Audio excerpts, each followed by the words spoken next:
കുഞ്ഞുനാൾ മുതൽ ദിവ്യകാരുണ്യത്തെ ഹൃദയത്തോട് ചേർത്ത് വെച്ച ഒരു കൊച്ചു പെൺകുട്ടി വളർന്നപ്പോഴും, എന്തിനേറെ ക്യാൻസർ എന്ന രോഗം ശരീരത്തെ വേദനിപ്പിച്ചപ്പോഴും ആ സ്നേഹം ഇരട്ടിയാക്കി മാറ്റിയ ഒരാളെ നിങ്ങൾക്ക് ഓർമ്മയുണ്ടോ? കേരളത്തിലെ കൊച്ചിയിൽ ജനിച്ച അജ്ന ജോർജ് എന്നാണ് ആ യുവതിയുടെ പേര്. ആ പേര് നമ്മൾക്കങ്ങനെ മറക്കാൻ സാധിക്കില്ല. ജീസസ് യൂത്തിൽ നിറസാന്നിധ്യമായ അജ്ന അനേകം യുവാക്കളെ ക്രിസ്തുവിലേക്ക് അടുപ്പിക്കുന്നതിന് കാരണമായിട്ടുണ്ട്. PG വിദ്യാഭ്യാസം പൂർത്തിയാക്കി എറണാകുളത്തെ സേക്രഡ് ഹാർട്ട് കോളേജിൽ കൊമേഴ്സ് ഡിപ്പാർട്ട്മെൻറ്റിൽ അസിസ്റ്റൻറ്റ് പ്രൊഫസറായി അജ്ന ജോലിയിൽ പ്രവേശിച്ചു. അവിടെയും ക്രിസ്തുവിനെ അനേകർക്ക് നൽകുക എന്ന ലക്ഷ്യം അവൾ കൂടുതൽ തീക്ഷ്ണതയോടെ തുടർന്നിരുന്നു.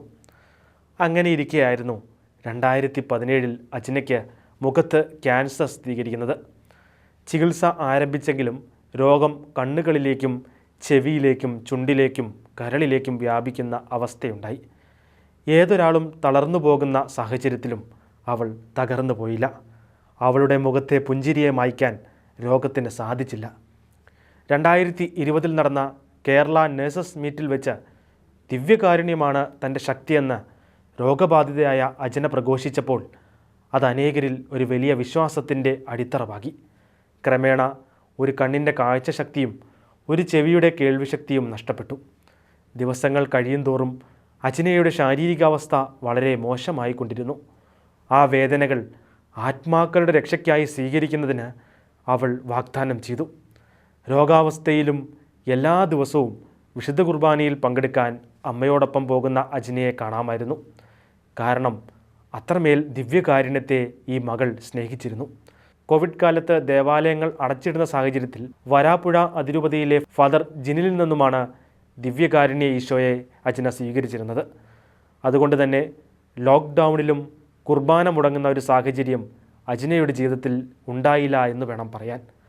2021 അവസാനത്തിൽ അജ്നയ്ക്ക് സംസാരിക്കാനോ ഭക്ഷണം കഴിക്കാനോ സാധിക്കാത്ത വിധത്തിൽ അസുഖം പിടിമുറുക്കി. ട്യൂബിലൂടെയായിരുന്നു തുടർന്ന് ഭക്ഷണം നൽകിയിരുന്നത്.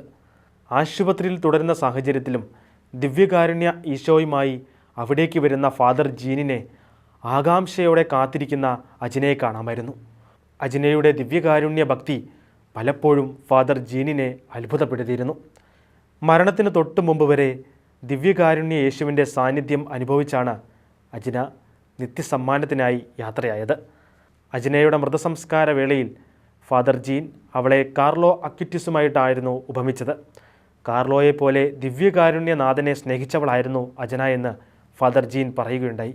ചെറിയ രോഗപീഠകളിൽ പോലും നിരാശരാകുന്ന നമ്മൾ മരണത്തെ മുഖാമുഖം കണ്ട അവസ്ഥയിലും അത് ആത്മാക്കളെ നേടാനുള്ള മാർഗമാക്കി മാറ്റിയ അജ്ന കേരളത്തിലെ വിശ്വാസികളുടെ ഓർമ്മകളിൽ നിന്നും അസ്തമിക്കില്ല.